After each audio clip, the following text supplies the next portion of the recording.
So this is how the AC looks. So the left side view, the back side view, this is the front side view,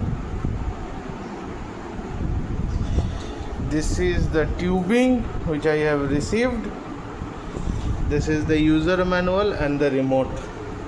So a very small AC. If I just show you in size, so just this much, and this is this much, and this is this much. So a very small size. The problem is it came upside down, so the oil might have leaked into the coils. So I need to keep the AC idle for at least 24 hours and then I can check it, not before that. So this is a big problem. Let's see.